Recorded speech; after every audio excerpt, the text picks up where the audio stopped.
राधे राधे दोस्तों। आज हम आपको सुनाएंगे एक बूढ़ी माँ और उसके लालची बेटा बहू की कहानी। अगर आप हमारे चैनल पर नए हैं तो प्लीज़ हमारे चैनल को सब्सक्राइब करें, वीडियो को लाइक करें और शेयर करें। सावित्री जी अपने बेटा सूरज और बहू नेहा के साथ रहती थी। नेहा अपनी सास को बहुत ही दुखी रखती थी। बेटा बहू अपने माँ पर हाथ उठाते थे। बहू के मार खाने से सावित्री जी ने बीमार हो गई थी। उसने खाट पकड़ ली थी। बेचारी क्या करती। बहू की मार से अब उन्हें डर भी लगने लगा था कि किसी दिन वो उन्हें इस दुनिया से ही रुखसत ना कर दे। लेकिन बेचारी क्या करती, खाट पर पड़ी रहती थी। अब नेहा ने एक जोरदार लात जो सावित्री जी की कमर पर मारी और जोर से चिल्लाई। सावित्री जी की चीख मुंह के अंदर ही दबकर रह गई। बेचारी इतनी कमज़ोर हो गई थी बीमार से कि क्या करती। नेहा उन पर चीखती जा रही थी।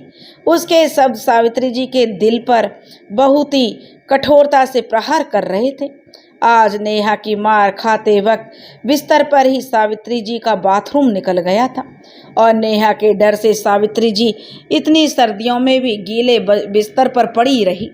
फिर ज़्यादा ठंड लगने पर किसी तरह हिम्मत करके सावित्री जी बोली, बेटा मेरा बिस्तर गीला हो गया है, इसे बदल दो, मुझे ठंड लग रही है। लेकिन नेहा ने सुनते ही सावित्री जी की बात पर ही आग बबूला हो गई कि सारा बिस्तर गीला कर दिया, अब चुपचाप पड़ी रहे, मुझसे यह सब नहीं होगा। जायदा बोली तो बिना कपड़ों के घर से बाहर खड़ा कर दूंगी। इसी बात पर नेहा बहुत देर तक बड़बड़ाती रही। सावित्री जी का एक ही बेटा था सूरज, जिससे के साथ वह उसके साथ रहती थी। अपने समय में सावित्री जी एक सरकारी नौकरी से करती थी और जो आत्मनिर्भर थी। अब तो वह रिटायर हो गई थी तो सावित्री जी को भारी भरकम पेंशन मिलती थी, लेकिन उस पर भी वो अपना हक नहीं जता पाती थी। पहले ही पेंशन उनका बेटा सूरज अपने पास रख लेता था और उनसे कहता था, माँ आप क्या करेंगी इतने पैसों का, कहीं खो जाएंगे या चोरी कोई कर लेगा, कोई आप रहने दीजिए, मैं रख लूँगा। सावित्री जी अपने पैसों पर ही अपना हक नहीं जमा सकती थी। जब भी खर्चे के लिए मांगती तो नेहा दहाड़ने लगती थी और हमेशा कहती, क्यों माँ जी खाती नहीं हो क्या इस घर में, और सारा खर्च तो सूरज ही उठाते हैं, और आपको ज़रूरत भी क्या है, अगर आप थोड़ा दे दोगी तो मर नहीं जाओगी। सावित्री जी बहू की इस तरह की बातें सुनकर खून का घूंट पीकर रह जाती थी और कुछ नहीं कर पाती थी। एक दिन उनकी बहू नेहा से जो सावित्री जी चाय मांगने लगी। चाय मांगने पर जो नेहा ने उन्हें जमकर सुनाया, बुढ़िया तेरे बाप ने नौकर नहीं लगा रखा मुझे, जो तू किसी भी समय मालकिन की तरह मुझे ऑर्डर चलाएगी।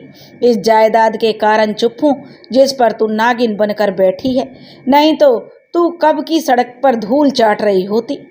अब सावित्री जी ने सोचा, एक कप चाय के लिए इतना सुनने से तो अच्छा है मैं मर ही जाती। यह सुनते ही नेहा चिल्लाई और तरह तरह की उन पर जो गालियों की बौछार कर दी। एक दिन नेहा अपने पति सूरज को शाम को आते ही कहने लगी, सूरज अब बहुत हो गया, अब मुझसे तुम्हारी माँ को संभाला नहीं जाता, कितना करती हूँ फिर भी देखो कुछ ना कुछ मेरे पर इल्ज़ाम लगाती रहती हैं और तरह तरह से लेटी लेटी भी गालियाँ देती रहती हैं, मुझसे बर्दाश्त नहीं है। अब अपने आप ही तुम देखो कि क्या करना है इस बुढ़िया का, इसको कहीं ठिकाने लगा दो। अब नेहा तो झूठ बोलने में माहिर थी।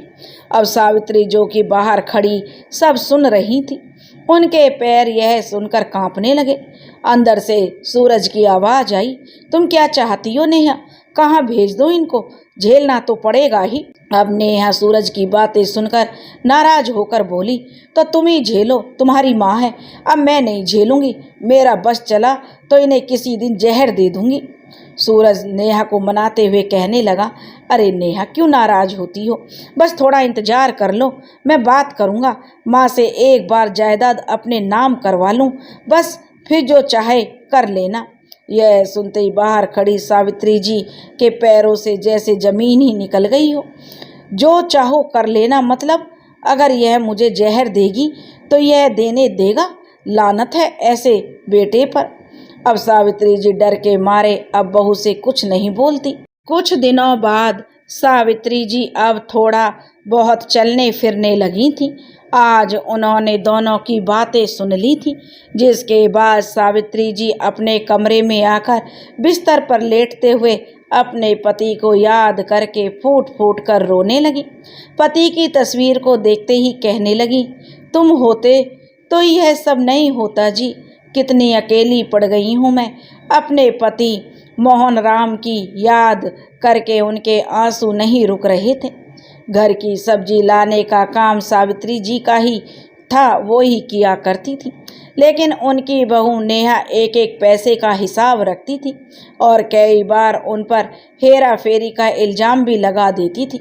सूरज ने भी हर बार अपनी पत्नी का पक्ष लेकर कहा, माँ शर्म किया कीजिए, इतने से पैसों की चोरी करती हैं, आपको शर्म नहीं आती? इससे अच्छा तो मुझसे मांग लेती। अपने घर में रोज इस तरह से सावित्री जी को जो तिरस्कार झेलना पड़ता था।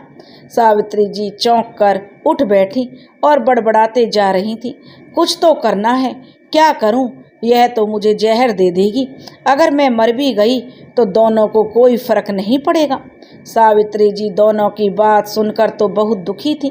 बेटे सूरज की बात ने तो सावित्री जी का सुख चैन सब छीन लिया था। बेटे बहू की बात सुनकर बार बार सावित्री जी की आंखों में आंसू आ जाते। अगले दिन सावित्री जी रोज की तरह उठी और नित्य के सारे काम करके नहा धोकर रामायण पढ़ने बैठ गईं। रोज सावित्री जी घंटों रामायण पढ़कर अपना समय बिता लिया करती थी, लेकिन आज रामायण पढ़ने में उनका मन नहीं लग रहा था और रामायण को एक ओर रखकर सावित्री जी तुरंत कमरे में जाकर अपने कपड़े थैले में डाल लिए और बाहर कमरे में आकर कहने लगी, बहू कुछ दिन के लिए जा रही हूँ मैं अपनी सहेली के यहाँ, उसके बेटे की शादी है। नेहा ने झट से कहा, तो मैं क्या करूं? कुछ दिन के लिए क्यों, हमेशा के लिए चली जाओ बुढ़िया, यहाँ से जाओ तो सही, कहीं भी जाकर मरो, मुझे क्या। सूरज से भी कह देना, जो सावित्री जी बोली और इतना कहकर वो घर से बाहर निकल गईं। नेहा तो सावित्री जी के जाने से बहुत खुश हो गई थी कि अच्छा हुआ, कुछ दिन की शांति घर में रहेगी, चैन से रहूंगी। अब इस बार किट्टी पार्टी अपने घर में ही करूंगी। शाम तक सूरज भी घर वापस आ गया था और आते ही सूरज ने उससे कहा, नेहा ने, देख लो जी, तुम्हारी माँ तो शादी की दावत खाने चली गई है।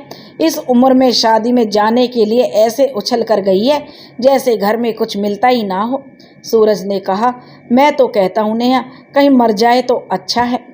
नेहा की सास के चले जाने से उसके पैर ही जमीन पर नहीं टिक रहे थे।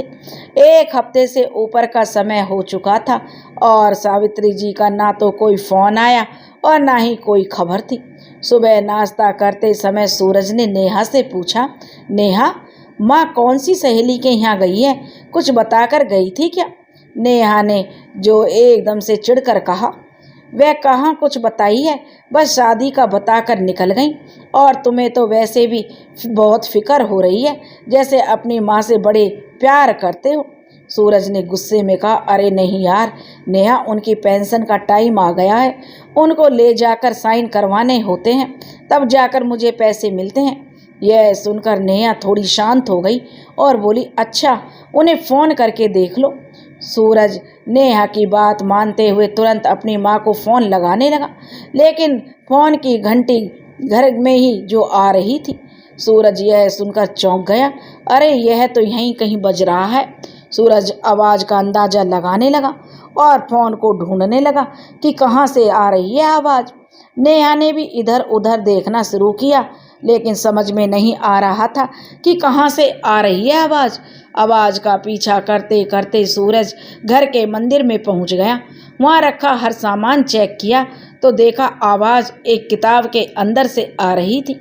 सावित्री जी का फ़ोन इस धार्मिक किताब में बंद रखा था या वह खुद रख कर गई थी। सूरज हैरानी से फ़ोन को देख रहा था कि माँ यहाँ फ़ोन क्यों रख कर गई हैं। सावित्री जी बिना फ़ोन के क्यों चली गईं? उन्होंने फ़ोन कॉल्स चेक किया तो ऐसी कोई भी कॉल्स उसमें नहीं थी। फिर उसने उनकी कुछ सहेलियों को फ़ोन करके पूछा कि आंटी जी क्या मेरी माँ आपके पास आई हैं। सबने कहा कि नहीं सूरज बेटा, हमारे पास तो नहीं आई हैं। और सूरज ने उस शादी के बारे में पूछा तो पता चला शादी तो 2 महीने पहले, अभी तो नहीं है, 2 महीने पहले हो गई थी। सूरज यह सुनकर चौंक गया। शादी नहीं है तो माँ कहाँ चली गई? नेहा के तेवर तीखे हो चुके थे। वह अब गुस्से में थी। तुम्हारी माँ के नाटक शुरू हो गए हैं सूरज। अब हम कहाँ जाकर ढूंढें उनको? जाने किस गुफा में जाकर बैठ गई होंगी। हमें कम दुखी नहीं करती क्या जो उन्होंने हमें और परेशान करने की ठान ली है। फ़ोन भी घर में जानबूझकर छोड़ गई हैं जिससे हम उन्हें ढूंढते फिरें और परेशान हो जाएं। उन्हें तो मज़ा ही आएगा, यहाँ हम परेशान बैठें। बुढ़िया एक बार घर वापस आ जाए फिर उसको बताती हूँ कि परेशान करने का क्या मज़ा होता है। अब की बार घर वापस आ जाए इसे जान से ही मार दूंगी। बुढ़िया ने बड़ा नाक में दम कर रखा है। नेहा बड़बड़ाई जा रही थी। बहू बेटे यह भी नहीं देख रहे थे कि एक बार की उस किताब के अंदर मोबाइल ही नहीं कुछ और भी था उसके साथ अभी होने वाला था, जो उसे देखकर दोनों के पैरों तले जमीन खिसकने वाली थी। वह तो बस गुस्से में बोलते ही जा रही थी, चलो अब कुछ दिन शांति रहेगी, चिंता मत करो सूरज जी। जो जोर से नेहा ने कहा तो वह बोले, पागल हो क्या? चिंता क्यों ना करूं? अब सब कुछ अभी उनका ही है, हमारे नाम नहीं हुआ है कुछ भी। नेहा पहले हमारे नाम तो होने दो। अब उनको मरने और जिंदा होने का सबूत कहाँ से लाएंगे हम? ऐसे थोड़े सब हमें मिल जाएगा। नेहा की आंखें यह सुनकर फैल गईं। क्या? यह तो उसने सोचा ही नहीं था। इस बुढ़िया ने तो नाक में दम कर दिया और अपना सिर पकड़कर नेहा सोफे पर बैठ गई। उधर सावित्री जी ने इन दोनों को दिन में ही तारे दिखा दिए थे। पैसे और जायदाद के लालची बहू बेटे अब सावित्री जी को ढूंढने के लिए मजबूर थे, लेकिन सावित्री जी उन्हें कहीं नहीं मिली। सूरज कुछ ठहर कर सावित्री जी के कमरे में गया तो पीछे पीछे नेहा भी पहुंच गई। नेहा ने सूरज को सब सामान उलट पुलट कर देखते देखते हुए पूछा कि अब यहाँ क्या देख रहे हो? तो सूरज ने बिना कोई जवाब दिए अलमारी को खोला जिसमें कोई ताला नहीं था। उसने एक एक करके सब सामान बाहर फेंक दिया, लेकिन उसके माथे पर चिंता की लकीरें बढ़ती गईं। नेहा कुछ समझ नहीं पा रही थी तो दोबारा से बोली, कुछ तो बताओगे जी, क्या तलाश कर रहे हो? सूरज ने माथा पकड़ते हुए कहा, नेहा मुझे तो लगता है कि माँ जानबूझकर गई है। इसका मतलब वह सारे कागजात भी साथ लेकर गई हैं। इधर कुछ नहीं है, लॉकर भी खाली है। यह सुनते ही नेहा का सिर फिर से चकरा गया कि क्या कह रहे हो? अब क्या होगा सूरज? सूरज ने इधर उधर देखकर कहा, हाँ यह माँ की कोई प्लानिंग लगती है नेहा। तुमने माँ से कुछ कह दिया था क्या? वरना ऐसे अचानक क्यों चली गई?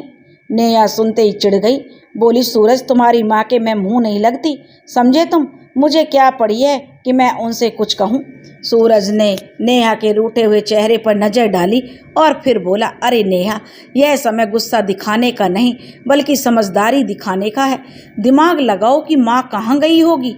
दोनों कमरे के बाहर हॉल में आकर सोफे पर बैठ गए और सोच रहे थे आखिर सावित्री जी कहाँ गई होगी। नेहा उठकर किचन में जाते हुए बोली, मेरा दिमाग तो बिल्कुल भी काम नहीं कर रहा सूरज, अब तुम ही सोचो, मैं जाकर चाय बना कर लाती हूँ, बहुत ज़ोर से सिर में दर्द हो रहा है। इसलिए सूरज बैठा बैठा दिमाग पर जोर डाल रहा था, लेकिन उसे कुछ नहीं सूझ रहा था। वह सोच रहा था कहीं उस दिन माँ ने हमारी बात तो नहीं सुन ली, और बार बार उसको यही ख्याल आ रहा था। सूरज जो नेहा को चाय देकर कहने लगी और सूरज की जो चिंता जवान पर आ गई। सूरज बोला, नेहा अगर माँ नहीं आई तो उन्होंने यह सब किसी और को दे दिया तो हम तो सड़क पर आ जाएंगे। नेहा कहने लगी, नहीं नहीं सूरज, मैं तो कहती हूँ एक बार बहाने से दीदी से पूछ लो। नेहा ने की यह बात सुनते ही सूरज ने बड़ी बहन को फ़ोन लगा दिया और इधर उधर की बातें करने के बाद उसने अपनी बहन से पूछा, दीदी माँ से मिलने कब आ रही हो? तो सूरज की बहन किरण ने तुरंत जवाब दिया और कहा, अरे आऊँगी, मैं भी कई दिन से आने के लिए सोच रही हूँ। माँ की बहुत याद आ रही है सूरज। अच्छा मेरी माँ से बात करवा सूरज। किरण की बात सुनकर सूरज चौंक गया था और उसने उनके दोस्त के यहाँ जाने का बहाना करके कि वो अपनी किसी सहेली के बेटे की शादी में गई हैं, यह बोलकर फ़ोन काट दिया। अब तो डर के मारे सूरज थर थर काँपने लगा था और सावित्री जी का मिलना सूरज को बहुत ज़रूरी लग रहा था। वह तुरंत उठकर पार्क में जाकर उनकी सहेलियों से भी पूछ आया। कई जगह उनके घर जाकर भी पूछताछ की, मगर सावित्री जी का कोई सुराग नहीं लगा। सावित्री जी को ढूंढते हुए सूरज और नेहा को 3 दिन बीत चुके थे और अब तक सावित्री जी की कोई खबर उन्हें नहीं मिली थी। सूरज ने नेहा से कहा, नेहा मैं पुलिस में माँ की गुमशुदगी की रिपोर्ट दर्ज कराने जा रहा हूँ, नहीं तो सारी गलती हमारी निकलेगी। नेहा भी अब तक इस बात से डर चुकी थी। उसने भी तुरंत सूरज को पुलिस स्टेशन जाने के लिए कहा। सूरज घर से बाहर निकल गया, लेकिन थोड़ी ही देर में सूरज को अंदर आता देखकर नेहा चौंक गई और बोली, अरे तुम अंदर क्यों आ गए जी, और तुम गए क्यों नहीं? अचानक दरवाजे पर 4 लोग आकर खड़े हो गए और सूरज उन लोगों को देखकर पहले तो चौंका, फिर उनके पास जाकर पूछा, जी कहिए किससे मिलना है आपको? उनमें से एक आदमी ने कहा, हमें घर देखना है। यह सुनते ही सूरज ने मुड़कर पीछे खड़ी जो नेहा का चेहरा देखा और वापस पलटा। उस आदमी ने कहा, लेकिन किस लिए? उससे वह सूरज पूछने लगा, आपको किस लिए घर देखना है? उनमें से एक ने कहा, हमें यह घर किराए पर लेना है, तो पहले देखना चाहते हैं। सूरज ने झट से कहा, नहीं नहीं, हमने तो कोई किराए पर इस घर को नहीं देना है, आप गलत जगह आ गए हैं। उस आदमी ने फ़ोन मिलाकर कहा, सर यह तो कह रहे हैं कि किराए पर देना ही नहीं है। फ़ोन काट कर वह व्यक्ति फिर सूरज की तरफ देखकर मुस्कुराकर बोला, इस मकान के मालिक आ रहे हैं। सूरज को फिर से झटका लगा, मालिक? कौन मालिक?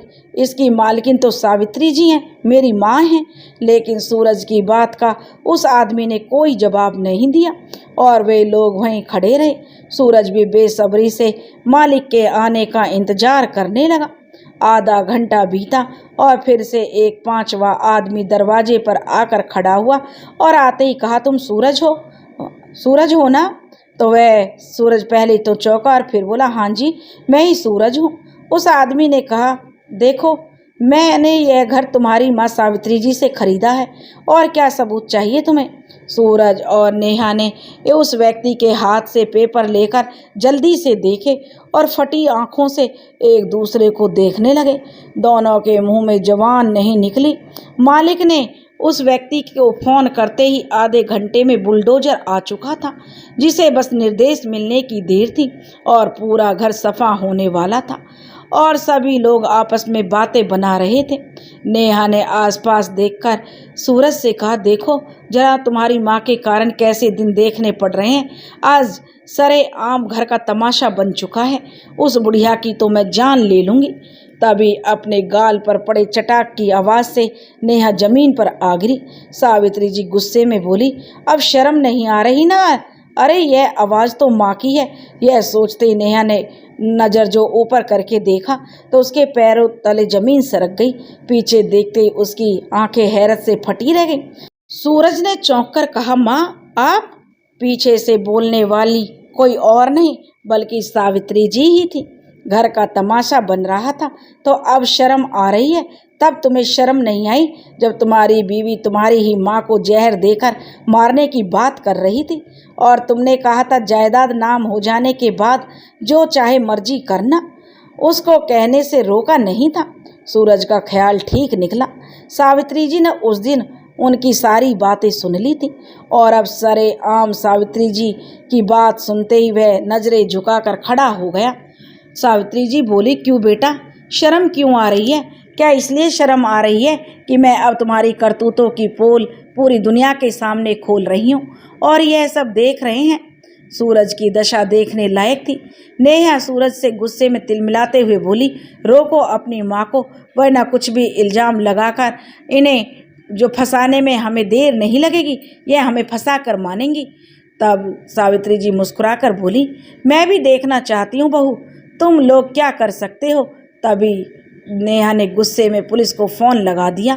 सर, मेरी सास हमसे ज़बरदस्ती घर से निकालने पर अड़ी है, हमें घर से बाहर निकाल रही है। हम कहाँ जाएंगे सर, जबकि गलती हमारी नहीं है। उन्होंने तो हमें भूखा भी रखा है, आए दिन मुझ पर अत्याचार करती हैं, मुझसे घर से पैसे लाने को बोलती हैं। वह तो मैं ही संस्कारी हूँ जो इन्हें कुछ बोलती नहीं हूँ। उसने जरा भी शर्म नहीं की नेहा ने, और अपनी माँ समान सास के बारे में ऐसा झूठ बोलते हुए इंस्पेक्टर नेहा की बात सुनकर हक्का बक्का था। वह इंस्पेक्टर बोला, अरे अरे मैडम जी, यह आप क्या कह रही हैं? थोड़ा रुकिए तो सही। आप हमें पूरी विस्तार से बताइए, आपकी सास ने आपके साथ क्या क्या किया है।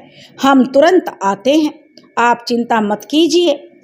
नेहा को लगा अब पुलिस आकर जो सावित्री जी को आड़े हाथों लेकर पुलिस स्टेशन ले जाएगी, और जोर से चिल्लाकर नेहा ने कहा, खबरदार, जो बुलडोजर चलाया तो पुलिस आ रही है, अभी फैसला हो जाएगा। सावित्री जी नेहा की तरफ मुस्कुराकर देख रही थी। जैसे ही पुलिस स्टेशन से 4 पुलिस वाले वहां आए तो नेहा सामने खड़ी हुई कहने लगी, सर, मैंने ही आपको फ़ोन करके बुलाया है, यही मेरी सास हैं। अब तो उनके साथ रहने में भी मुझे डर लगता है, इसी कारण यह हमें निकालने पर तुली हैं और घर किसी और को बेच दिया है। पीछे खड़ी हुई सावित्री जी हल्के हल्के मुस्कुरा रही थी। यह देखकर सूरज हैरान था। सावित्री जी का मुस्कुराना सूरज को कुछ समझ नहीं आ रहा था। इधर नेहा सावित्री जी के खिलाफ पुलिस के सामने जो कंप्लेंट कर रही थी और उनकी झूठी सच्ची बातें बताने में लगी थी, जिससे सावित्री जी को गंभीर आरोप में पुलिस अपने साथ ले जाए। इंस्पेक्टर ने उसकी बात काट दी। बोले, मैडम, लेकिन यह तो पेपर सही है, अब मकान तो सावित्री जी का ही है और इसमें हम कुछ नहीं कर सकते क्योंकि यह तो उनकी मर्जी है। नेहा गिड़गिड़ाने लगी, सर प्लीज़ हमारा साथ दीजिए, हमारे सर से छत मत छीनिए, इनको ही गिरफ्तार कर लीजिए, यही सारे फसाद की जड़ हैं। यह मुझे बहुत टॉर्चर करती हैं दहेज लाने के लिए। तभी इंस्पेक्टर सावित्री जी की ओर देखकर मुस्कुरा दिया।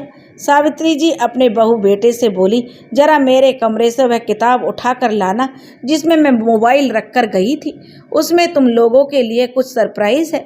नेहा ने सोचा कि बुढ़िया डर गई है, वह दौड़कर किताब लेकर आई। सावित्री जी बोली, बहू जरा पीछे के 2 पन्ने पलट कर देखो। नेहा ने फटाफट से पन्ने पलट कर देखा तो उसमें एक रिकॉर्डिंग माइक था। उस दिन जब सावित्री जी को जो नेहा अपनी सास को उल्टा सीधा बोल रही थी, वह सब रिकॉर्ड हो चुका था। अब नेहा और सूरज ने देखा ही नहीं था कि उसमें कोई रिकॉर्डिंग माइक भी लगा रखा है। सावित्री जी जब घर से बाहर गई थी तभी उस किताब में वह माइक लगा कर गई थी। जैसे ही वह रिकॉर्डिंग शुरू हुई तो सूरज बोल रहा था, कुछ करो। नेहा बोली, सूरज तुम्हारी समझ में नहीं आ रहा, तुम अपनी माँ के लिए कुछ करो, मैं तुम्हारी माँ को और नहीं झेल सकती, मेरा मन तो करता है कि मैं उस बुढ़िया को जहर ही दे दूँ। अरे सूरज बोला, कुछ दिन तो रुको, मैं पहले माँ से बात करूँगा, अब हमारे नाम जब जायदाद हो जाने दो पहले, फिर कर लेना जो तुम्हारे मन में आए। वैसे भी उनकी उम्र हो गई है, वह अब इस सब का क्या करेंगे। सूरज, नेहा बोली, मैं तो कहती हूँ यह जीकर करेंगी ही क्या, हमेशा के लिए सो जाएं तो अच्छा है। तुम सब अपने नाम कराने का इंतजाम करो, मैं जहर का इंतजाम करती हूँ, जाने कब ज़रूरत पड़ जाए। सूरज और नेहा ऐसे खड़े थे कि सावित्री जी बोली, क्यों, क्या हुआ, जहर का इंतजाम नहीं हो पाया क्या? करोगे कब? क्या क्या करोगे जब तुम्हारे बच्चे तुम्हें जहर देने के बारे में सोचेंगे? सूरज अपनी माँ सावित्री जी को खड़ा देखता रह गया।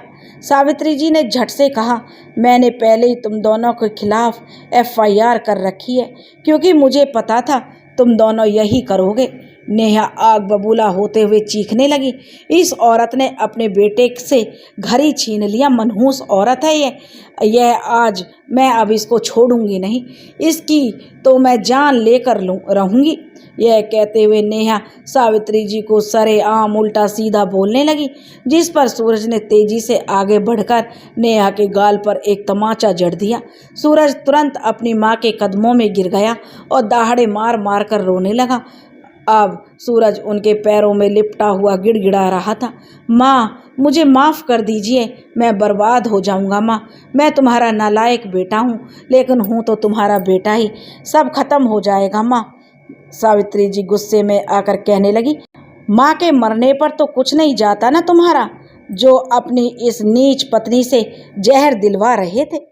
सूरज यह सुनकर बेहद शर्मिंदा था और अपने किए पर आंसू बहा रहा था, लेकिन सावित्री जी बिल्कुल माफ़ नहीं करना चाहती थी। पुलिस वालों ने नेहा के नज़दीक आकर कहा, मैडम, अब आप ससुराल चलने का इंतज़ाम कीजिए, महिला पुलिस आती होंगी। महिला कांस्टेबल का नाम सुनते ही नेहा का चेहरा फक पड़ गया। उसके पैर खड़े खड़े ही कांपने लगे और नेहा ने एक नज़र घर पर और एक नज़र सामने खड़े बुलडोजर पर देखी। जब सब कुछ लुटने के कगार पर हो गया तो इंसान को झुकना ही पड़ता है, और इसी तरह नेहा ने सावित्री जी के पांव पकड़ने में देर नहीं लगाई और नेहा ने अपना सिर सावित्री जी के कदमों में रख दिया और कहने लगी, माँ जी, मुझे माफ़ कर दीजिए, मुझसे बहुत बड़ी गलती हो गई और अब मैंने जो आपके साथ बहुत गलत व्यवहार किया है, कभी मैंने आपका सम्मान नहीं किया। मैं माफ़ी के लायक तो नहीं हूँ माँ जी, लेकिन हो सके तो अपनी इस नालायक बहू को माफ़ कर देना। सावित्री जी यह देखकर तुरंत अपने पांव दूसरी तरफ खींच लिए। नेहा हाथ जोड़कर खड़ी हुई रोती हुई कहने लगी, माँ, शर्मिंदा तो मैं अपनी करनी पर बहुत हूँ, जिसका परिणाम मुझे आज मिल रहा है। इतनी अच्छी माँ समान सास को मैंने हमेशा अपमानित किया है। आपने मुझे बेटी ही कहा और मैं हमेशा आप पर इल्ज़ाम ही लगाए। मुझे अपनी गलती का एहसास है माँ जी, मैं सब गलतियाँ कबूल करती हूँ। अब घर बचे या ना बचे, लेकिन हो सके तो प्लीज़ माँ जी, मुझे माफ़ कर दीजिए। सूरज भी कब से रोता हुआ सब कुछ देख रहा था। वह भी अब बोल पड़ा, माँ, अब तो नेहा भी माफ़ी मांग रही है, सब आपके ही परिवार है। मुझे भी यह एहसास हो गया है, बड़े बुजुर्गों के बिना घर घर नहीं होता। माँ, मैं वादा करता हूँ, मैं भूल गया था पापा से मैंने जो वादा किया था, मैं आपका ख्याल रखूँगा, पर पता नहीं कैसे मैं बहक गया। लेकिन सावित्री जी इतना गिड़गिड़ाने पर भी टस से मस नहीं हुई, तो सूरज ने नेहा का हाथ पकड़कर घर में ले गया और 2 बैग में सामान पैक करके बाहर आ गया। बाहर आकर उसने आंसू पोंछते हुए अपनी माँ से कहा, माँ, हम जा रहे हैं, आप अपना ख्याल रखिएगा। सूरज और नेहा निकल गए थे और सावित्री जी उन्हें दूर तक देखते रही। दोस्तों, सावित्री जी ने यह फैसला लेकर सही किया या गलत, अपनी राय कमेंट बॉक्स में ज़रूर दीजिएगा। अगर आपको यह कहानी पसंद आई हो तो प्लीज़ हमारे चैनल को सब्सक्राइब करें, वीडियो को लाइक करें और शेयर करें। राधे राधे।